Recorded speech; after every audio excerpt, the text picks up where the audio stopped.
Tomalcho nafshi, tomalcho besori, beyeretz yoveyo yebni moyi.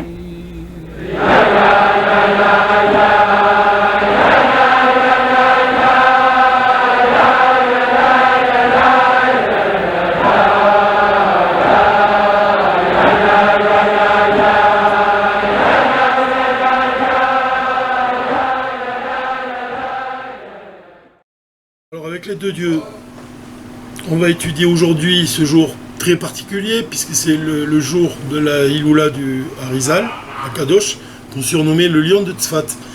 Alors, c'est intéressant parce que le lion c'est aussi l'idée du Beth Amikdash.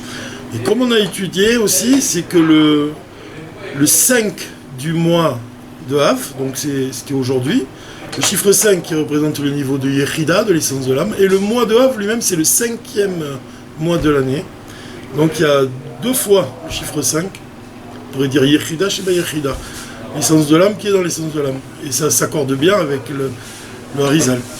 En tous les cas, on va dédier ce cours pour la Refoua Shelema de Mesod ben Aïcha, de Chaim ben Esther, et Yosef ben Ahava, de Yosef ben Ahava, Tzipora bat Esther, tous les cholés du Ham Israël et tous les cholés que nous avons guérison, Drat Hashem. Alors le parashat Dvarim, on se retrouve maintenant avec tous ceux qui se trouvent au Chutz La'aretz, puisqu'on va lire ce Shabbat avec l'aide de Dieu, le parashat Dvarim. Alors pour introduire ce cours du Dvar Malchut, j'ai pensé que c'était bien de dire à nouveau cette histoire-là, de rappeler cette histoire. Vous allez voir qu'il y a un sens avec le contenu du Dvar Malchut. Cette histoire bien connue, quoi. On dit que l'Admorazaken, c'est lui le Balkoré dans sa choule, c'est lui qui lisait la Torah dans sa choule tous les Shabbats.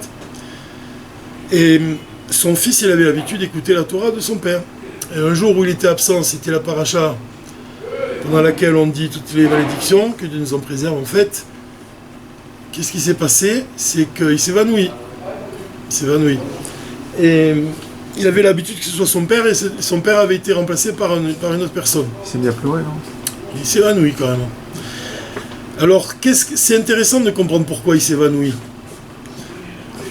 Alors, l'idée ici, ce qu'on peut dire ici, la raison pour laquelle il s'évanouit, pourquoi? Parce que l'Admorazaken, c'est Shneor Zalman.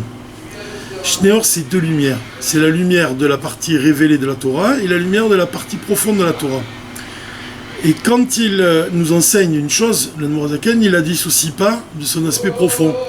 Ça veut dire que même quand il enseigne la halakha dans son Shulchan Aruch, il introduit toujours par la signification, par la raison du commandement, par donner un point, un contenu profond de la halakha. Parce qu'on sait qu'il y a 2 aspects dans la Torah, il y a l'aspect matériel et il y a l'aspect spirituel. Mais il ne dissocie pas les deux, ça s'accorde avec son nom, Shneor Zalman, Shneor, 2 lumières. Donc quand il lit la malédiction, en réalité qu'est-ce qu'il fait? Il dévoile le bien profond qui se cache à l'intérieur d'une malédiction et qui est une bénédiction. C'est-à-dire que quand son fils il entend la lecture des malédictions par son père, par l'Admorazaken, il n'entend pas des malédictions, il entend des brachot, il entend des bénédictions. Et c'est pas le cas quand c'est une autre personne. Une personne qui n'est pas attachée à la partie profonde de la Torah, elle n'en saisit que son aspect superficiel. Ça veut dire que quand elle lit des malédictions, ça reste des malédictions. Et c'est pour ça que l'Admor Emtsaï, le fils de l'Admorazaken, il s'est évanoui. Parce qu'il a entendu que l'aspect superficiel de la malédiction. Et il n'a pas entendu son contenu profond. Le contenu profond, seul l'Admorazaken, il le dévoilait quand il lisait la Torah. Maintenant, le point qui est intéressant ici, c'est que quand est-ce qu'on lit la Torah? On lit la Torah le jour du Shabbat. Et le Shabbat lui-même, il a un aspect profond, très très profond même. Puisque, comme on l'a étudié, quand Dieu il a créé le monde, les 6 premiers jours de la création, Rashi il explique que le monde il était comme en suspension jusqu'à ce qu'il reçoive le 6e jour du mois de Sivan, la Torah, Matan Torah, bien des années après. Ça veut dire que toute cette période entre la création du monde et le don de la Torah, c'est une période pendant laquelle le monde il était comme suspendu. Pourquoi? Parce que suspendu, ça veut dire qu'il n'a pas reçu encore sa perfection. La perfection, elle est atteinte au moment du don de la Torah, au moment où Dieu il dévoile sa volonté. C'est la même chose. Quand l'Admor HaZaken il lit une malédiction, il dévoile la volonté profonde de Dieu qui se cache à l'intérieur de cette malédiction, donc il dévoile la bracha, il dévoile la bénédiction. Donc on voit que le Shabbat, il est lié avec le dévoilement de la volonté de Dieu. Donc ça ajoute aussi, ça s'associe à l'action de l'Admor HaZaken. C'est-à-dire que le Shabbat, c'est un jour où Dieu il va dévoiler sa volonté. Il va dévoiler les raisons profondes pour lesquelles il a créé l'homme et le monde. Il va donner sa Torah, le Shabbat, d'une autre façon. Il va dévoiler le sens profond de la Torah. C'est-à-dire que pendant la semaine, on est attaché à l'aspect matériel de ce monde. Ça s'accorde avec la partie révélée de la Torah. Et le jour du Shabbat, c'est le dévoilement de la partie profonde de la Torah. Donc quand l'Admor HaZaken il lit dans la Torah le Shabbat il vient l'épauler, il vient lui donner, il dévoile aussi en lui, il l'aide à dévoiler la partie profonde de la Torah, il aide à dévoiler la bracha qui se cache à l'intérieur de la malédiction. Voilà maintenant pourquoi on a introduit ce sujet-là. On va comprendre quand on commence à étudier le Dvar Malchut avec l'aide d'Hachem. Le rabbi commence par nous dire que ces jours-là, les mois du Chodesh Av, les jours du mois de Av, sont les jours qui conviennent le plus et qui sont le plus liés avec la venue du Mashiach. Il y a un accent particulier au mois de Av, et d'ailleurs c'est pour ça qu'on dit sur le mois de Av, il est dit que la destruction du Beth Amikdash pendant le mois de Av et dans le but que Dieu il vienne construire le troisième Beth Amikdash pendant ce mois-là, pendant le mois de Av.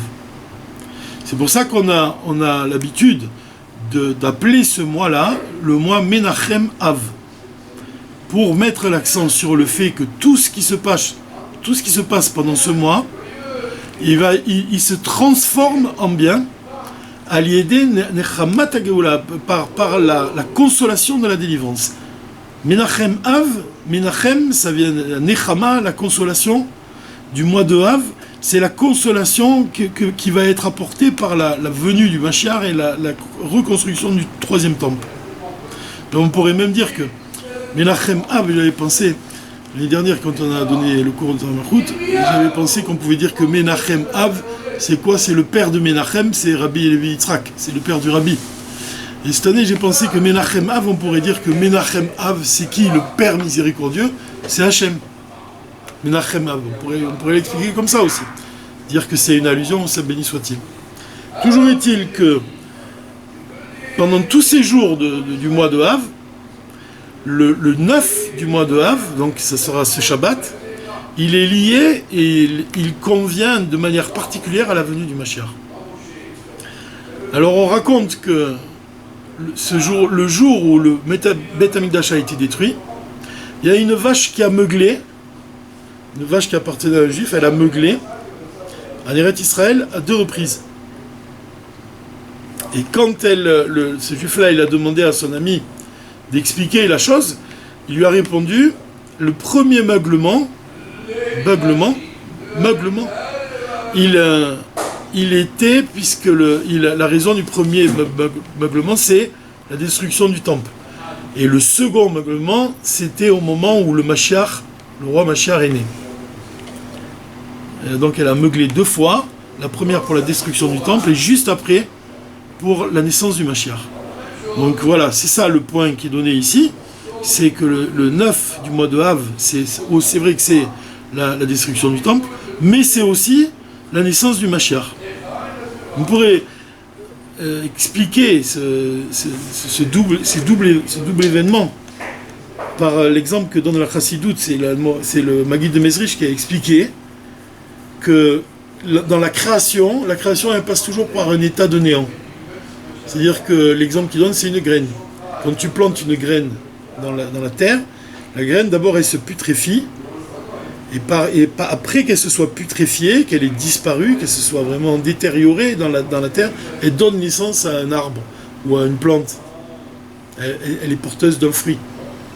Donc l'état de création, il passe par un état de néant. Ça fait penser à ça. On pourrait dire que le Beth Amikdash, c'est comme cette graine qui se putréfie et qui donne naissance au Mashiach. Tu vois ?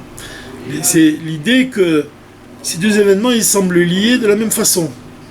La destruction du temple, elle est pour la naissance du Mashiach et pour la reconstruction du troisième temple. Donc ce jour-là, il doit être entendu, il doit être compris et ressenti, non pas comme un jour de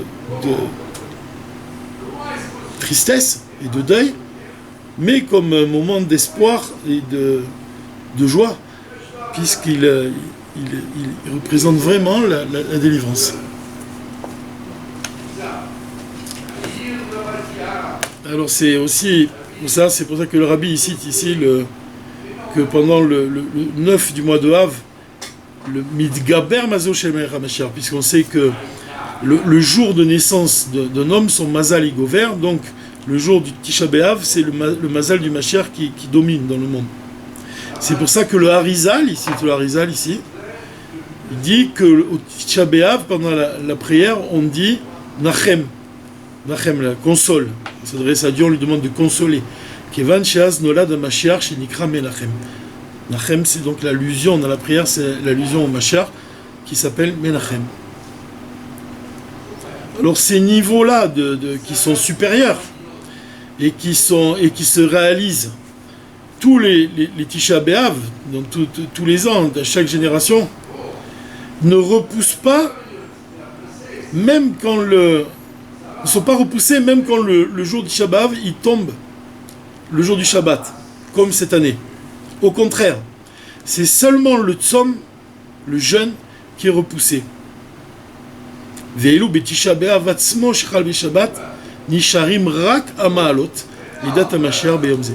Ça veut dire que le Shabbat, il a la force de repousser le jeûne. On ne peut pas jeûner le jour du Shabbat. Donc, le Rabbi vient nous enseigner ici le point le fondamental de ce Dvar Malchut. C'est que le jour de Tisha B'Av qui tombe le jour du Shabbat, qu'est-ce qui est écarté? C'est seulement l'aspect négatif de Tisha B'Av, le jeûne. Mais son aspect profond, il demeure. C'est quoi l'aspect profond de Tisha B'Av? C'est le Mashiach, c'est la naissance du Mashiach. Et c'est pour ça que j'ai rapporté cette histoire dans l'Admor HaZaken. Parce que l'Admor HaZaken, qu'est-ce qu'il fait quand il lit dans la Torah le jour du Shabbat? Il repousse la malédiction et il met en valeur seulement son contenu profond, son aspect profond, la volonté de Dieu qui est positive. Il dévoile la partie cachée. Il dévoile la partie cachée. La partie cachée de la malédiction, c'est un bien, c'est une bracha. De la même façon, le jour de Tisha B'Av qui tombe un Shabbat, le Shabbat il va dévoiler l'aspect profond de ce jeûne.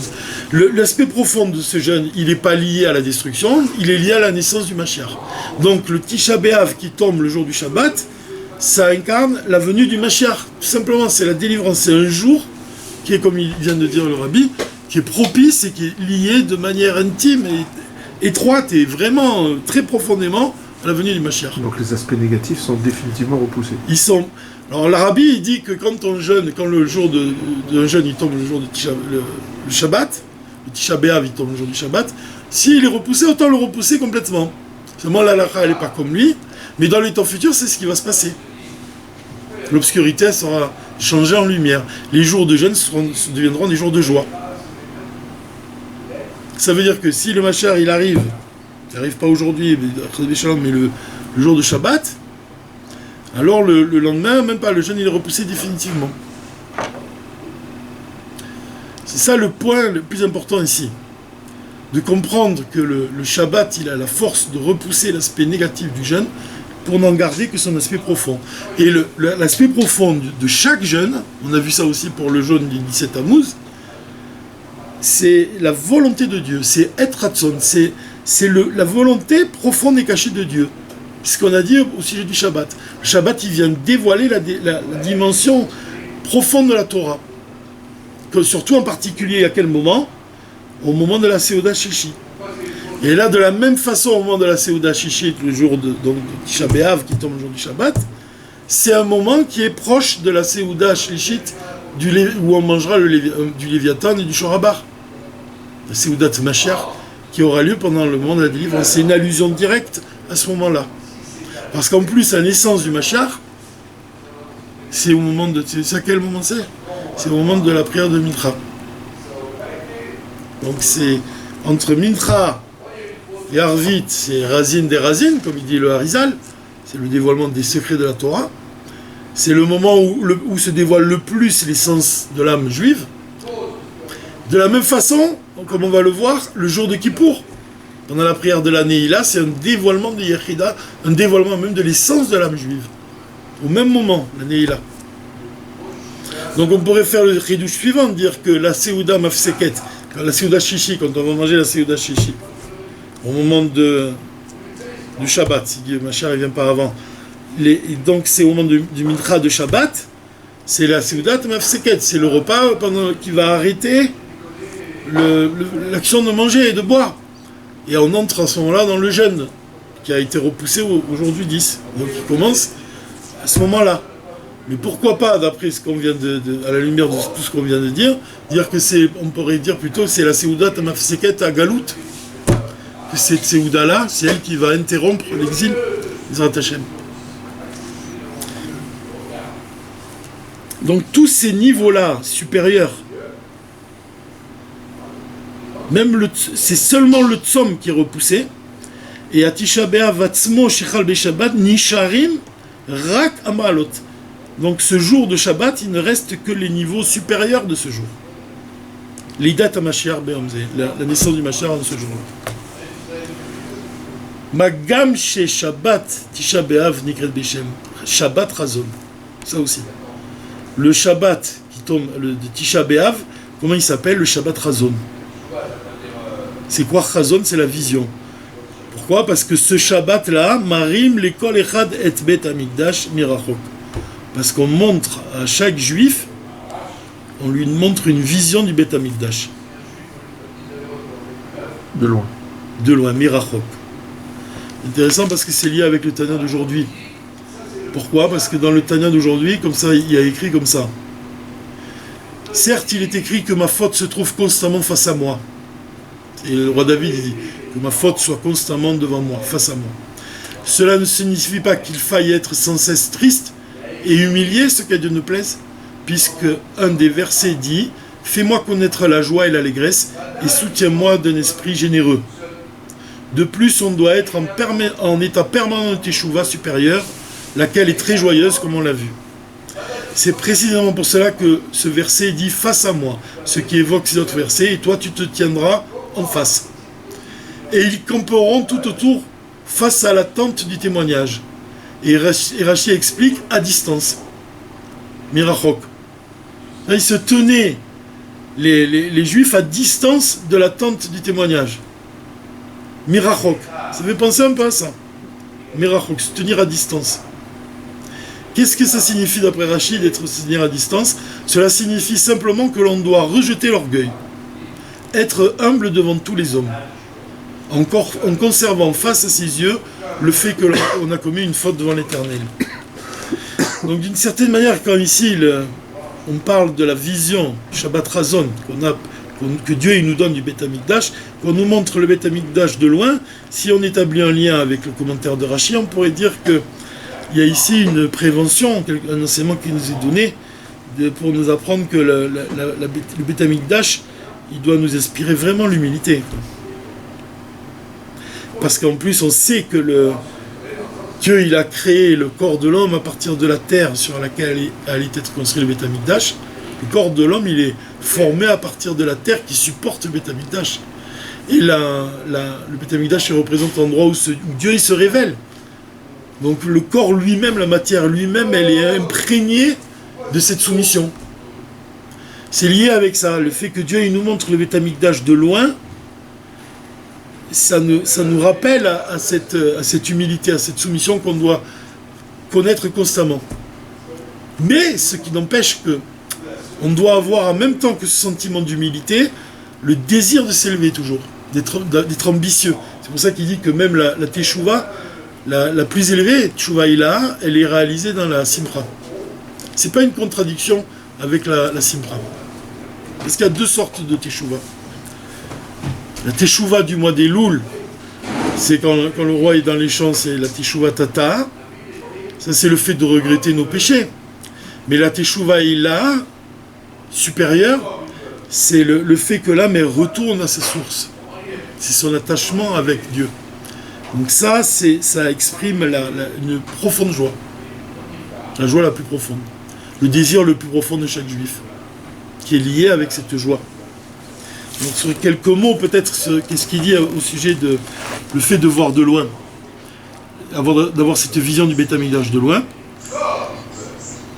Comment cette vision pendant le Shabbat Chazon, on montre à chaque juif le Mikdash, le temple du troisième temple, même si on lui montre cela d'en haut, Milema, une vision qui est donc un peu lointaine. Écoutez ce qu'il dit, Poel à Adam chez Itznaek Bederer Yachar. Ça agit sur l'homme au point qu'il va se comporter Bederer Yachar, dans la droiture. Cette vision de loin, elle provoque qu'il agit dans la droiture, Yachar. Comme le nom Yeshurun, il évoque Yeshurun, c'est Israël, ça évoque la droiture. Ad Asher Sof Sof Zei Etzlo Kumo Teva. Au point que même si c'est une vision qui est de loin, il va se comporter dans la droiture, à tel point que cette droiture-là, elle va finir par devenir une seconde nature. Ça veut dire que même si tu le vois de loin, malgré tout, au bout du compte, à force de travail, ça finit par avoir une influence permanente sur toi. Keilu Ayaroe et Amachaze Mitzadatzmo. Comme si que lui maintenant, il a cette vision de lui-même. C'est plus Dieu qui lui montre, c'est de lui-même il va le voir. Donc un changement il s'opère en lui-même, à partir d'une vision de loin. Ça rappelle un peu ce qu'on a dit au sujet du Rabbi Rachab. Quand le Rabbi Rachab il enseigne que quand le maître il donne un exemple, comme les exemples du Baal Shem Tov, ou quand il a raconté des petites histoires au Maguid de Mezricht, la première fois qu'il l'a rencontré, il lui racontait des histoires, de simples histoires. Mais le Maguid de Mezricht, il n'a pas fait attention à ces exemples-là. Il était prêt à quitter le Baal Shem Tov, il ne s'est pas rendu compte. Et ensuite, il est revenu et le Baal Shem Tov l'a impressionné autrement. Mais le Rabbi Rachab vient expliquer que même un petit exemple que le Rav il te rapporte, tu peux remonter jusqu'à l'essence même, jusqu'à la grande lumière qui brille dans le cerveau du Rav. Il y a une grande lumière qui brille en lui. Il est obligé de faire un tzimtzum, de donner juste un rayon de ses connaissances. Et ce petit rayon qu'il donne, c'est comme un exemple qu'il met à ta portée, une histoire qu'il te raconte.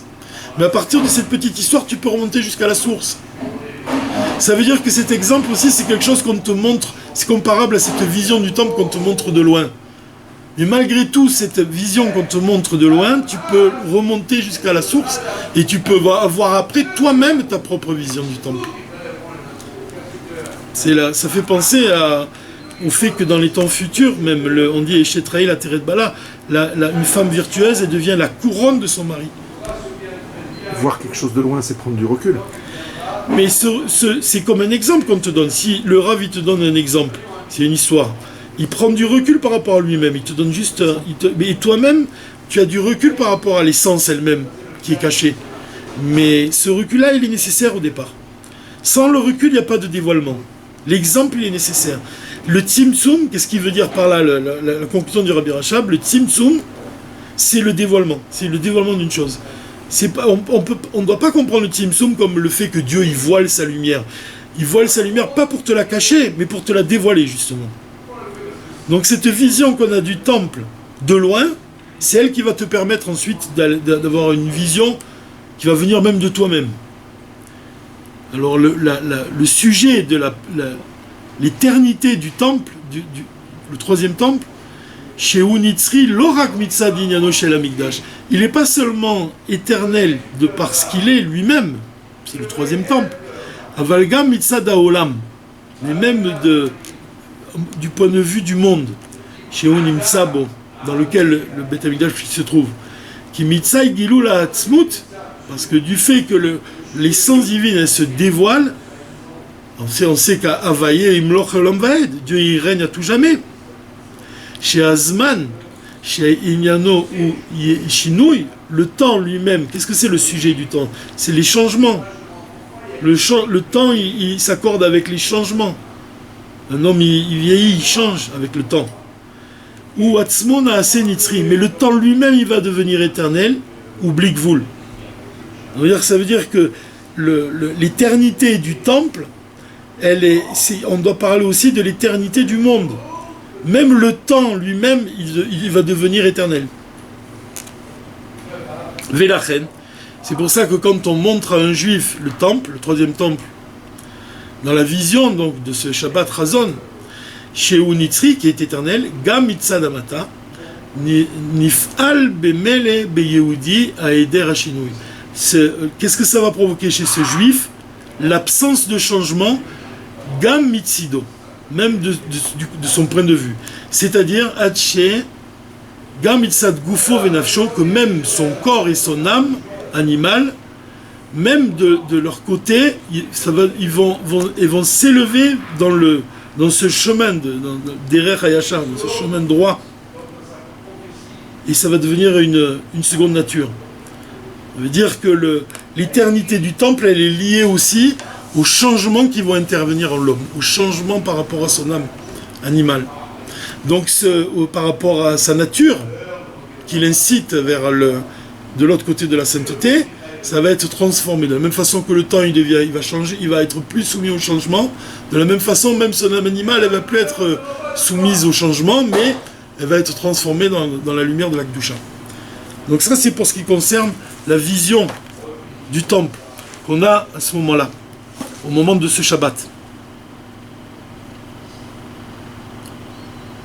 Donc on voit ici que l'accent il est mis sur la délivrance. Pendant ce Shabbat de Tisha B'Av, l'orak shelo matinim, c'est pas seulement par le fait qu'on ne jeûne pas, et là, mais on dit c'est même une mitzvah d'avoir du plaisir ce Shabbat dans la nourriture elle-même et dans la boisson.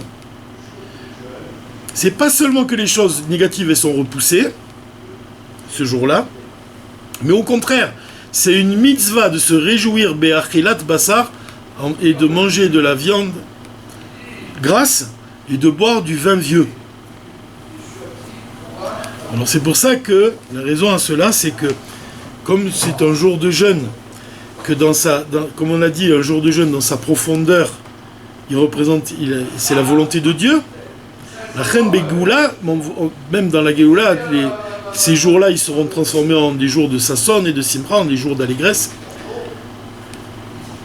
Même si, malgré cela, on est encore dans l'exil et on jeûne le jour de Tisha B'Av, mais c'est seulement dans les jours de Chol.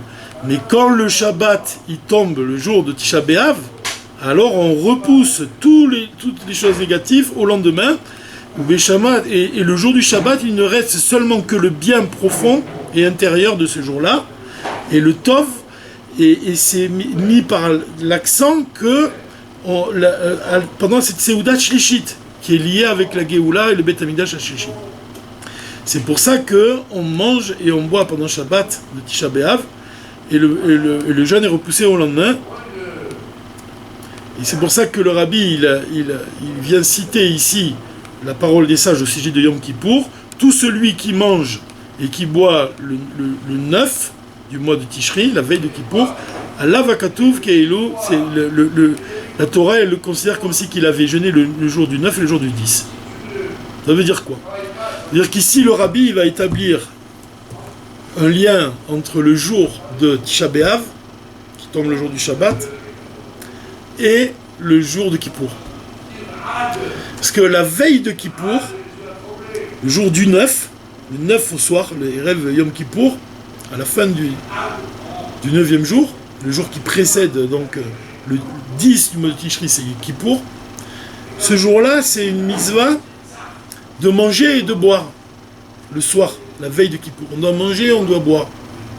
Pour quelle raison on doit... Et si tu manges et tu bois ce jour-là, donc le 9 au soir, c'est considéré comme si tu avais jeûné ce jour-là. Pourquoi? Alors, la Torah, c'est écrit dans la Gemara, dans le traité Yoma. Elle donne deux raisons à ça. Elle explique que le fait de manger et de boire le 9, la veille de Kippour, c'est ce qui va te donner la force de jeûner le lendemain. Donc c'est une élévation. Donc c'est une élévation, le fait de manger et de boire. C'est le mot juste. C'est vraiment le mot juste, là, Moshe. Tu vas voir pourquoi. Et aussi pour quelle raison. Qu'est-ce que ça... Alors là, on vient expliquer, on s'est dit, le fait de jeûner, de manger le 9, ça veut dire que de manger, c'est quoi? Les Shem Mitzvah, dans le but d'accomplir la mitzvah de jeûner le lendemain, c'est autant de valeur que le fait de jeûner les Shem Mitzvah, quand tu jeûnes pour accomplir une mitzvah.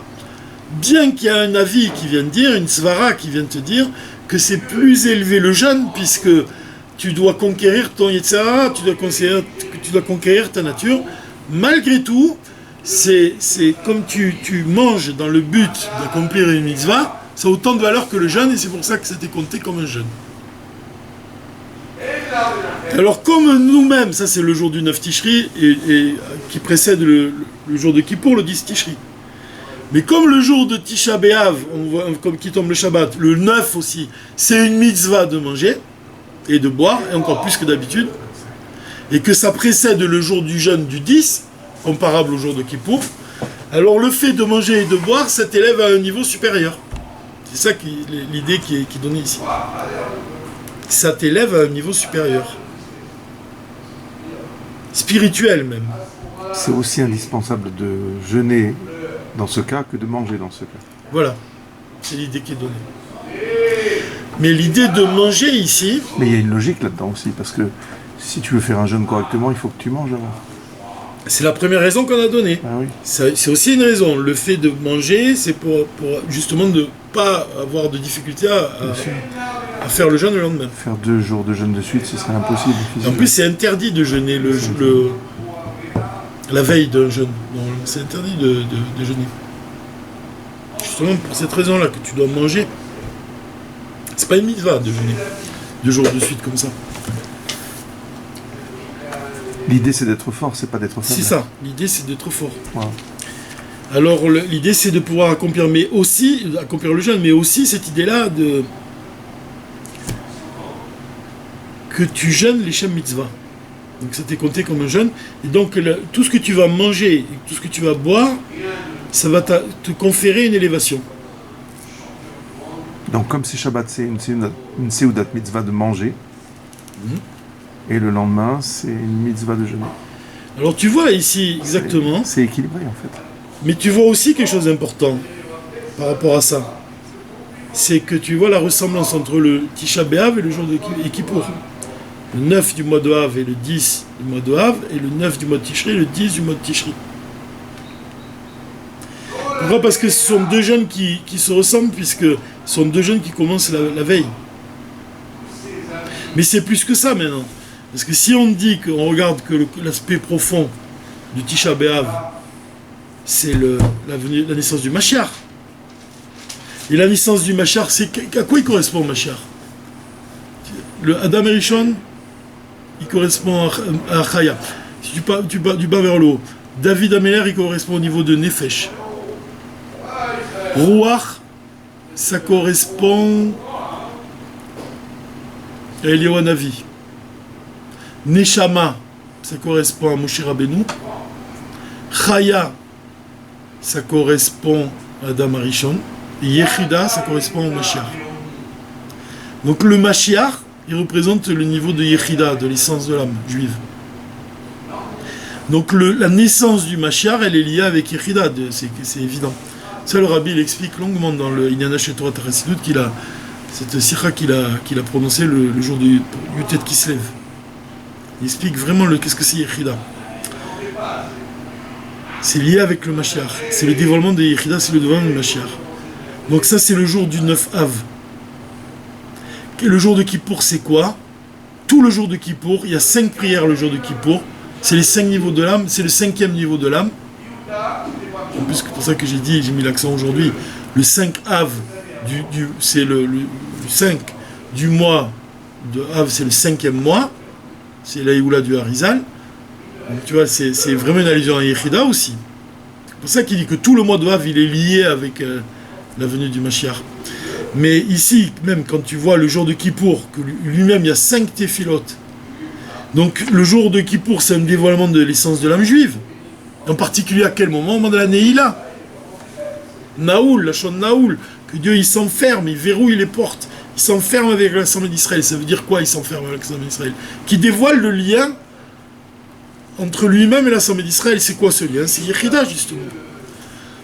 Comme il dit Rabbi Shimon Bar Yochai, les derniers mots qu'il a dit avant de quitter ce monde, c'est « En lui, je m'unifie ». En ce lien-là, je m'unifie à toi. En ce lien-là, de la même façon, en ce lien qui unifie l'Assemblée d'Israël avec le Saint béni soit-il. Ce lien-là, il se dévoile en particulier au moment de la Neila, le jour de Kippour. Donc il est lié directement au jour du 9 Av, qui représente la naissance du Mashiach. C'est la naissance de Yechida, finalement. Quoique le Rabbi il vient nous dire ensuite, il vient nous expliquer que le jour du 9 Av, le contenu profond du 9 Av, c'est la naissance du Mashiach. Quand est-ce que ce contenu-là, il se révèle vraiment? C'est le jour du 15 Av. C'est quand le jour du 15 Av, c'est quand la lune, elle est pleine. Et à ce moment-là, ce jour-là, c'est un jour de Simcha révélé. Le jour du 15 Av. Bonjour Ilan, Baruch Bon Hachem. Le jour de la... J'ai lu, à propos de la question que tu as posée sur tous ceux qui sont partis, qui ont quitté ce monde au moment pendant le désert. D'accord. Tu sais Il faut des Maragilim. Oui, de ça. Je te montrerai. D'accord, plaisir. Là, on est en train de dire que le jour du Tisha B'Av, c'est aussi le jour où le Mashiach est né. Et donc, le jour de Kippour, au moment de la Neila, c'est le jour où Dieu il dévoile l'essence de l'âme. Donc, il y a un lien évident entre les deux jours.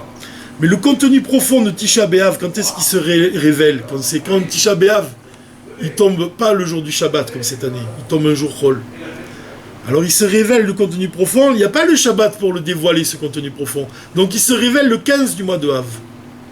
Mais quand le Shabbat, il tombe, ce jour-là, le Tisha B'Av, à ce moment-là, ce jour-là, ce niveau-là qui se dévoile le 15 Av, il se dévoile aussi en ce jour.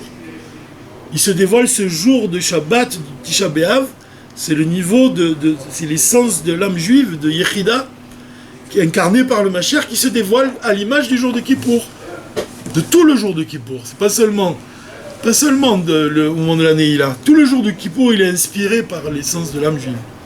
Donc il y a un lien entre les deux, entre ces deux jours-là. Et ça va loin parce que le Rabbi il nous dit que le Tisha B'Av, le 9 du mois de Av, c'est la fin de quoi? C'est la fin des 3 semaines d'affliction. Ces 3 semaines, elles ont commencé à quel moment? Au moment du 17 Tammuz. Entre le 17 Tammuz et le Tisha B'Av, donc il y a 3 semaines. Et qu'est-ce qu'il dit le Rabbi sur ces 3 semaines? C'est pas 3 semaines d'affliction. Ces 3 semaines-là, les 3 Shabbats qu'on lit, qui sont dans cet espace de temps-là, il est question dans chacun d'entre eux du partage de la terre d'Israël. Et qu'est-ce que c'est ces 3 semaines d'affliction? Ça correspond à quoi? Aux 3 mochin, Chokhmah, Bina, Da'at, qui se dévoilent et qui illuminent cette période. Ça veut dire que pendant cette période qui semble une période de deuil, au contraire, c'est une période où Chabad, Chokhmah, Bina, Da'at, elle illumine ton esprit, ton âme. Et ça correspond aux terres qui vont être données dans les temps futurs au moment du Mashiach, Kini, Kanmoni et Knizi. Ces 3 terres-là, elles correspondent à Chokhmah, Bina, Da'at. Pour le moment, on possède 7 terres qui nous appartiennent, mais on en aura 3 de plus qui nous manquent, qui nous seront données au moment du Mashiach. Donc il n'y a pas que le jeûne qui a une élévation, il y a cette période de 3 semaines où on ajoute de la lumière. Voilà. Donc, ça veut dire que toute la période qui précède ce jour-là de Tisha B'Av aussi, elle participe. C'est une continuité. Et c'est là où je voulais en venir. C'est là que tu vois que ces 3 semaines, regarde comme c'est bien fait, ces 3 semaines, elles correspondent aux 3 mochin. Et ces 3 mochin, quand on dit que les 3 terres elles nous seront données au moment du Mashiach, ça veut dire que pour le moment, on ne les possède pas, ces 3 mochin. Tu vas me dire, mais si, je possède Chokhmah, Bina, Da'at. Oui, mais tu possèdes, et comme ça il explique, le Rabbi, tu possèdes Chokhmah, Bina, Da'at tel que c'est lié avec tes sentiments, avec tes midot.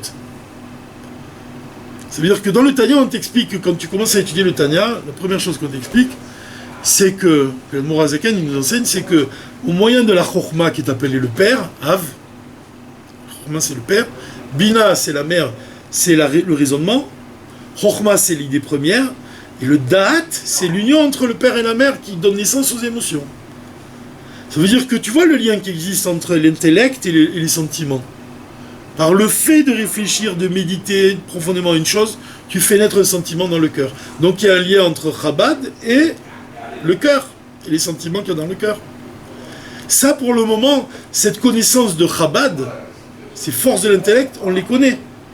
Mais quand on dit que dans les temps futurs, on aura 3 terres qui vont nous être données, ça veut dire qu'on va apprendre ce que c'est Chokhma Binadat, telles qu'elles sont de par elles-mêmes, sans être liées même aux sentiments. Ça veut dire, et l'exemple qu'il donne le Rabbi, c'est par exemple, c'est comment tu peux déjà, dès aujourd'hui, avoir un avant-goût de Chabad, de ce que c'est la Chokhma, la Bina, le Da'at, c'est en étudiant les discours chassidiques de l'Admor Emtsaï. Lui, il te donne il a élargi la connaissance de son père. C'est un fleuve large. La connaissance de Mourazakan, c'est comparé à une source. Une source, ça commence par des gouttes. Mais le fleuve, c'est quand ça s'étend en largeur. Donc ça c'est la connaissance de Chabad. Alors, qu'est-ce qui vient après Tisha B'Av? Tout bien. Aussi, tout B'Av, mais qu'est-ce qu'il y a? 7 Shabbats de consolation. Donc tu vois qu'il y a d'abord les 3 semaines d'affliction qui correspondent à Chabad, et ensuite les 7 Shabbats de consolation, ils correspondent aux 7 Midot. Ça fait penser à quoi, ça? Sphirot. Ça fait penser aux Sphirot. Mais ça fait penser aussi, si tu ramènes ça à un exemple concret, à ce chassid qui, avant de rentrer chez l'Admor Hazaken, il s'est préparé pendant 3 ans pour entrer en Yechidout, un entretien privé avec le Rabbi. Et quand il est sorti du bureau du Rabbi, il a passé 7 ans à travailler pour intégrer ce qu'il avait reçu pendant cette Yechidout. Donc c'est dans le temps, tu peux voir ça aussi, tu peux faire ce schéma devant toi. Les 3 semaines d'affliction, c'est une révélation de Chokhma Bina Da'at. Vient le jour de Tisha B'Av où on te montre une vision de loin. En fait, tu pourrais dire que cette vision de loin, elle correspond à ce qui est au-dessus de Chokhma Bina Da'at même. À l'essence de l'âme elle-même, qui t'illumine et qui va te donner la force ensuite d'intégrer tout ce que tu as reçu pendant ces 3 semaines d'affliction, si tu as travaillé, bien sûr. Et qui te prépare à quoi? À la tchouva. Finalement, tout ça, ça te prépare au mois d'Elul, à la tchouva. Donc tu vois que, même après un dévoilement supérieur, comme les dévoilements dont on vient de parler, jusqu'à la vision du temple, de loin, tout ça, ça t'amène à quelle période? À la période de le roi et dans les champs. Mois d'Elul. C'est pour ça qu'il a même dit, on a vu dans le précédent, le Rabbi il a expliqué que le mois de Av, c'est une préparation à Anil et Dodiv et Dodili. C'est une préparation au mois d'Elul. Ça fait penser à cette histoire du Rabbi Rachab et de son fils Rabbi Retz. Au lendemain du Kippour, le Rabbi Retz a demandé à son père, alors qu'est-ce qu'on fait maintenant? Je pense que c'est lui qui a demandé à son père, et son père lui a dit, maintenant on fait tchouva. C'est ça la différence entre la Teshuvah Tata et la Teshuvah Ila. C'est que la Teshuvah Ila, c'est une Teshuvah qui n'exprime pas seulement le regret du péché et de la faute. C'est pas ça. C'est le fait de dévoiler le lien de ton âme avec Dieu. C'est ça la Teshuvah Ila. Donc d'une certaine manière, c'est infini ce lien. Il n'a jamais de fin. Puisque Dieu, il n'a pas de fin non plus. Et Dieu, il peut te dévoiler à chaque fois des choses nouvelles. Donc c'est ça, ce mouvement de l'âme vers le haut, tout le temps, elle aspire à rejoindre sa source. C'est une parcelle de divinité qui aspire, comme l'exemple qui est donné, la brioute, d'une flamme qui veut retrouver sa source.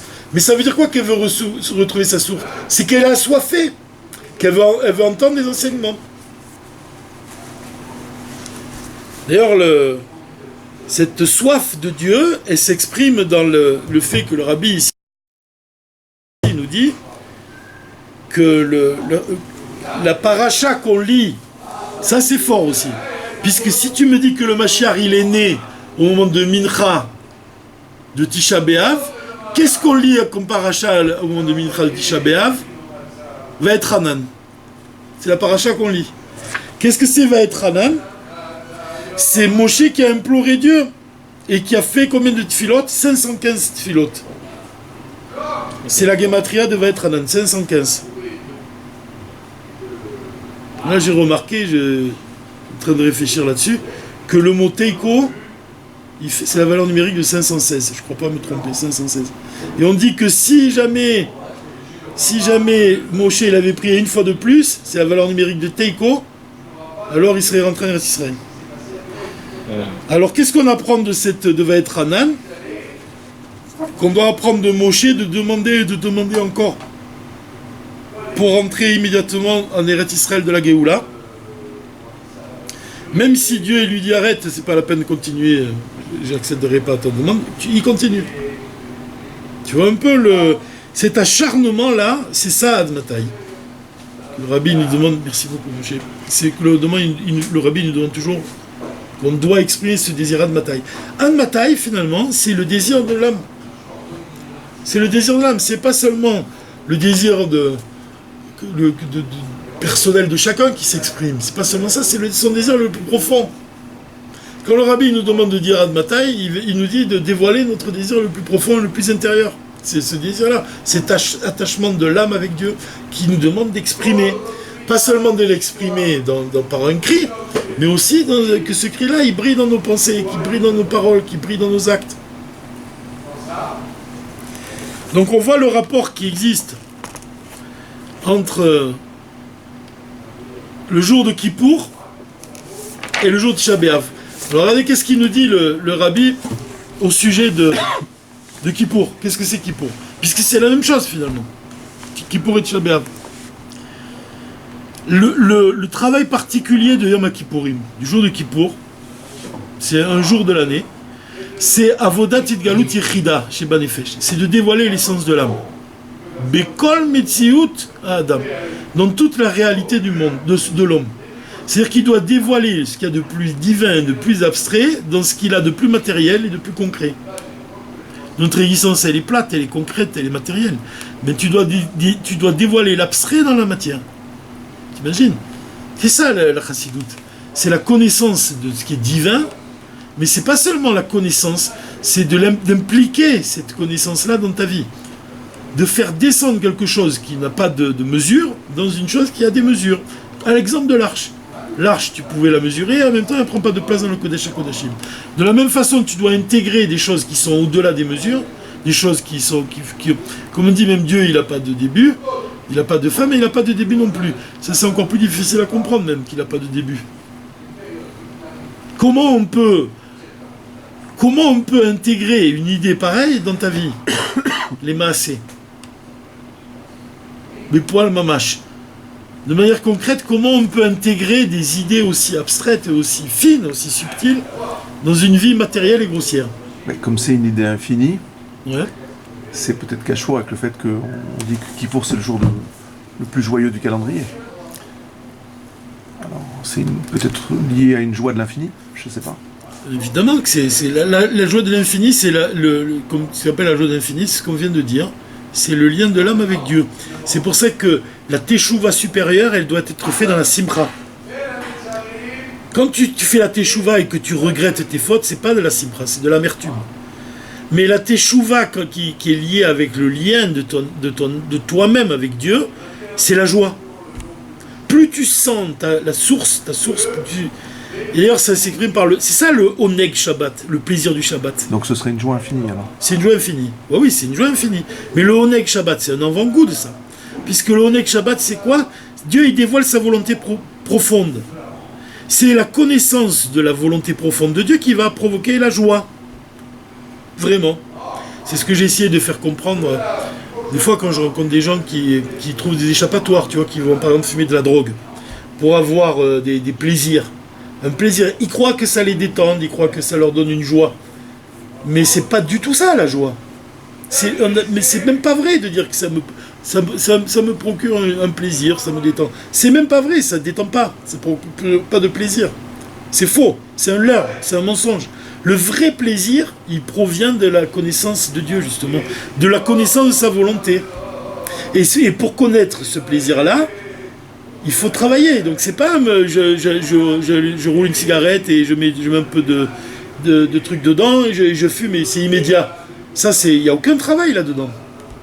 Alors de la même façon ici, quand on parle de tout le travail qu'on doit, quand on dit le roi est dans les champs, pourquoi on dit dans les champs aussi? Les champs, c'est là où on plante.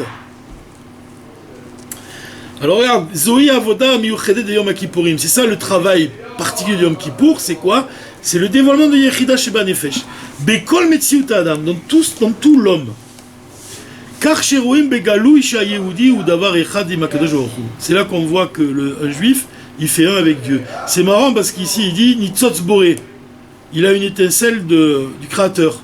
Comment tu écris Boré? Bet Vav Resh Aleph, Bora. J'ai pensé que Bora Bora c'était une allusion au Créateur, peut-être. Au lieu de dire que c'est Tahiti, je me suis trompé.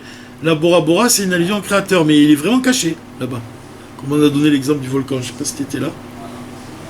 Ve'ay aliedezet yed galut yachid. Et par le fait d'agir par ce travail-là, on va dévoiler celui qui est unique en ce monde. C'est Dieu, Yachid. Yechida, Yachid. Yechida, c'est l'unique, l'unicité de ton âme qui est liée à l'unique de ce monde. Bezman azé, Bezman ve'en bemakom. En bezman ve'en bemakom. C'est-à-dire que tu dévoiles l'unicité, comme on a dit, le divin dans ce monde, que ce soit dans le temps, que ce soit dans l'espace. Chez Bechol Yom Vayom, que chaque jour, que Zman Vezman, qu'à chaque moment de l'existence, Bemesher Hashana, durant toute l'année, ou Bechol Makom ou Makom, et dans tous les endroits, chez Baolam de ce monde, regarde comme c'est beau ce qu'il dit, Tourgash Prinate Yechida, chez Bezman ou Makomze.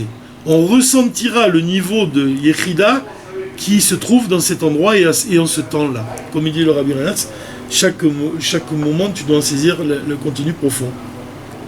Donc tu as vu, c'est exactement ce qu'on a dit au début du cours. Quand l'Admorazaken, il lit dans la Torah les malédictions, tu entends des bénédictions. C'est ce qu'il dit. Tourgash, on ressent le niveau de Yechida qui se trouve à ce moment-là, dans cet endroit-là. Même dans cette malédiction de la Torah, tu dévoiles la Yechida, tu dévoiles sa bénédiction.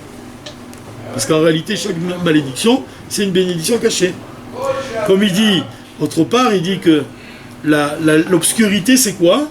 C'est une lumière qui est tellement élevée que quand elle descend dans ce monde, elle n'a pas de vêtements pour la recevoir, elle n'a pas de réceptacle, et ça s'exprime il résulte de ça de l'obscurité. L'obscurité, c'est parce qu'il n'y a pas le réceptacle pour recevoir cette lumière qui est trop forte. Ou Be'avodat Bepoal, et dans notre travail, donc tu vois, c'est ça le point. Quand on dit que l'étude doit être cristallisée par un acte, ça veut dire quoi? Là, ça ne suffit pas d'étudier les mochines, comme on a dit. Les 3 semaines d'affliction, c'est le dévoilement des mochines, de Chabad, ça ne suffit pas. Il faut ensuite que ça descende dans le cœur, les 7 Shabbats de consolation. Alors là, de la même façon, qu'est-ce qu'il nous dit? C'est quoi Bepoal? Qu'est-ce qu'on doit faire? La Vodat et Yechida Sheba Nefesh, c'est quoi? Il y a Vodat à Tchouva. C'est quoi le travail qui correspond avec l'essence de l'âme juive? C'est quoi? C'est la Tchouva. Sha'arei Yom Kippour Uzman à Tchouva à l'école. Que le jour de Kippour, c'est le moment de la Tchouva. Pour tous les juifs. Vekayadua She'a Vodat Yechida Sheba Nefesh Midbatet Betchouva Ela. Donc l'essence de l'âme, Yechida, ça correspond à quelle Teshuvah? La Teshuvah supérieure. Ça, c'est dans le Tanya. Avodat ha-tchouva beyom Kippourim, le moment de la tchouva, le jour de Yom Kippour, c'est la teshuvah supérieure. Pourquoi on parle de ça? Parce que Yom Kippour, c'est Tisha B'Av. Ou basé goufa ad-darga achina alit betchouva ela, c'est quoi le plus haut niveau de la teshuvah supérieure? Ou kamuvan gam misé chez tchouva zoba le achari ha-tchouva tata, en considérant que cette teshuvah supérieure elle vient après la teshuvah inférieure de Chodesh Elul, ou les acharé avodat teshuvah des sichot, après le travail de la teshuvah des sichot, c'est beau le mot sichot, hein? C'est d'entendre ce mot-là, sichot, ou les acharé teshuvah, et après la teshuvah il a de Rosh Hashanah et des 10 jours de teshuvah. Cette teshuvah-là, Eina al-Chet, Elle n'est pas sur les péchés.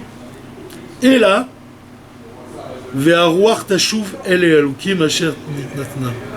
L'esprit, l'âme de l'homme, elle revient vers Dieu qui l'a donné cette âme. C'est lui qui l'a donné cette âme. Et l'âme, elle revient vers son Père.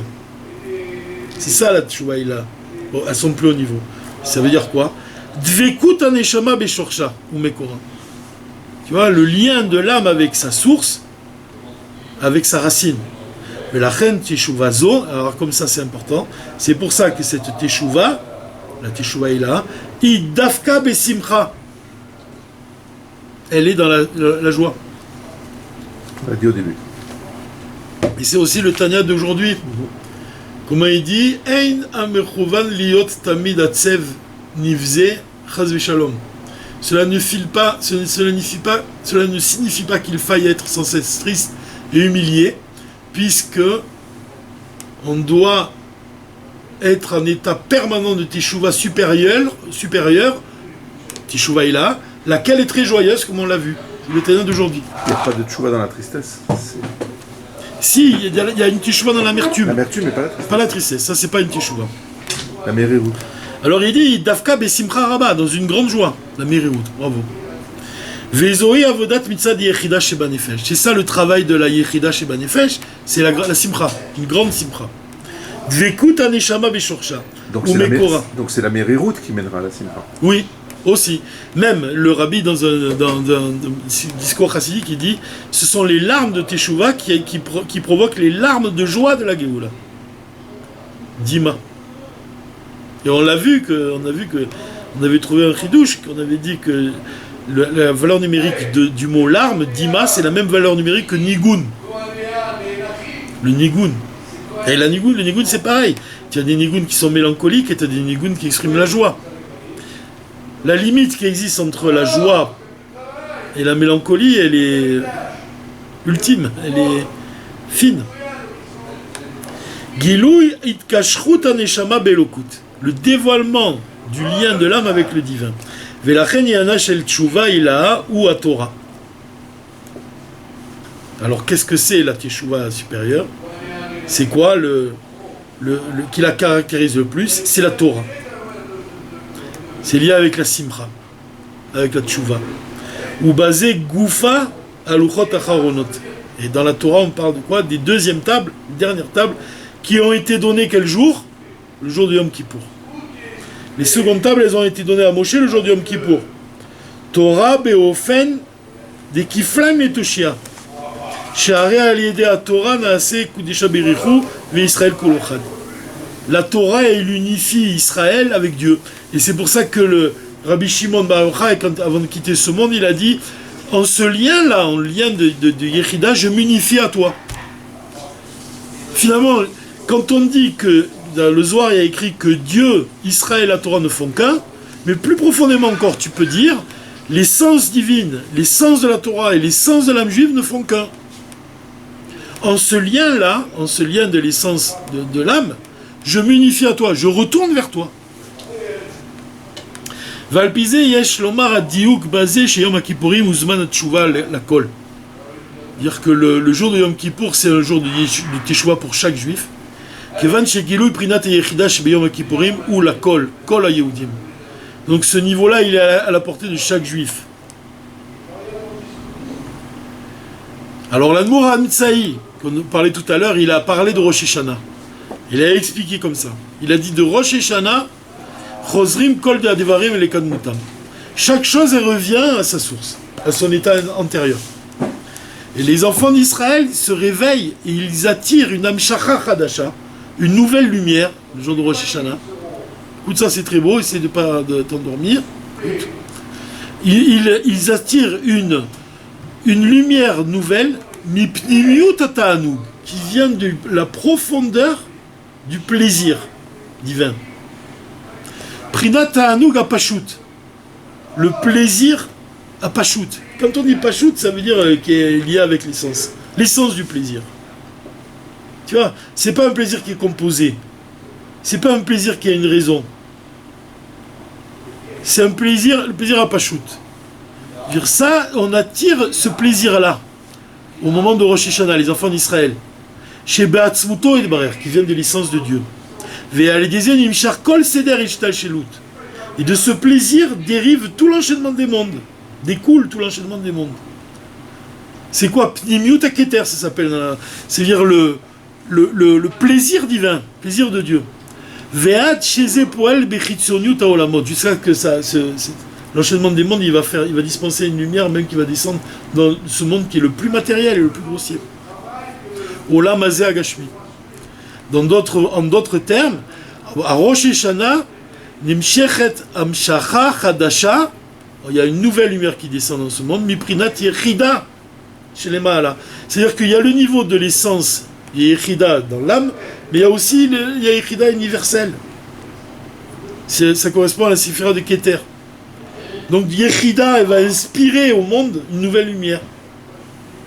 C'est-à-dire que la manière on l'attire, cette lumière par la Tfila. Et ensuite, par la Torah, tu fais descendre cette lumière de Keter jusqu'à Etzilut, et après d'Etzilut, Malchut d'Etzilut, pour qu'elle descende dans le monde, c'est par les mitzvot. Il y a tout un Mahamar de l'Admor HaZaken qui parle de ça.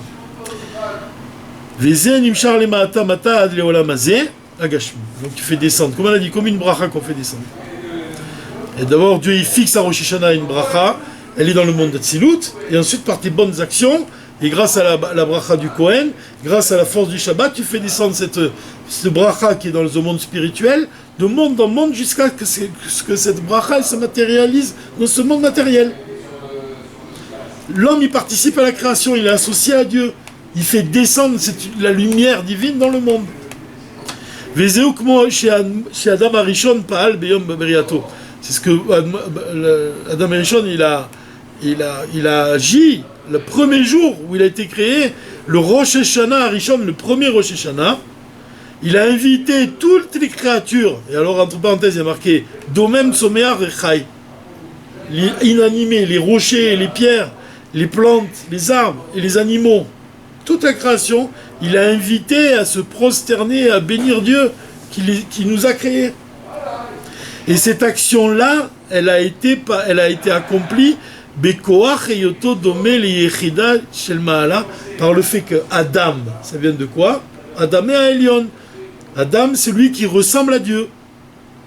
Donc, comme il ressemble à Dieu, il a eu la force de s'adresser à toute la création et à faire prosterner, lui y compris, toute la création devant Dieu.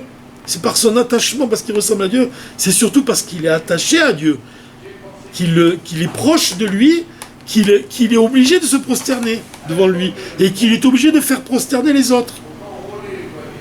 C'est ça le vrai lien, le vrai Avat Israël. C'est pas quand tu te prosternes devant Dieu seulement. Non, c'est quand tu vas chercher un autre juif et que tu l'aides à prendre conscience de son propre lien avec Dieu et que lui-même il parvienne à se prosterner aussi, à bénir Dieu. Adam al-Shem Adam Elion, Nivra Adam Yechidi, En Adam ki ke'echad mimeno. Et on doit dire que chez Zeb Rosh Hashanah, donc au moment de Rosh Hashanah, au moment où il a été créé Adam Arishon, où il s'est prosterné avec toute la création, Nitan a été donné la force à chaque juif d'attirer et de dévoiler dans ce monde matériel le niveau, le Yechido Shel Olam, celui qui est unique dans ce monde. Donc cette force-là, elle nous vient d'Adam Arishon. Et c'est expliqué dans l'Écouté Torah que Yom Kippour s'appelle aussi Rosh Hashanah. Rosh Hashanah, comme il dit, Beprinat Pnimiut. La profondeur de Rosh Hashanah, c'est Yom Kippour. Comme la profondeur de Tisha B'Av, c'est Tou B'Av. Et comme on l'a dit, quand Tou B'Av il tombe le jour du Shabbat, quand Tisha B'Av tombe le jour du Shabbat, il a ce niveau-là de Tou B'Av. La profondeur de Tisha B'Av, elle se révèle. Donc l'anniversaire du Mashiach, la naissance du Mashiach, elle se révèle à ce moment-là. Et de là, on comprend que la shlemut de la Hamshacha bepnimiut bechol inyanei Rosh Hashanah, la perfection de tous ces dévoilements de tous les sujets de Rosh Hashanah, et en particulier le dévoilement de dévoiler Dieu chez les Mahala Ba'olam Hazeh, ici même dans ce monde matériel, c'est à Yom Kippour. Donc, qu'est-ce que j'ai envie de dire? C'est Tisha B'Av. Voilà ce qu'il implique ce jour. Le jour où toute la création est se prosterner devant Dieu qui nous a créés. Et comme ils ont dit dans plusieurs endroits, que chez Gmar, Ikar, Veshlemut, Amshara, des Binyan, Amalchut, Rosh Hashanah, c'est parce qu'on sait que quand on parle de Rosh Hashanah, on parle c'est le Binyan Amalchut, c'est la construction de la Malchut. C'est quoi la Malchut? C'est le souffle de Dieu qui crée les mondes.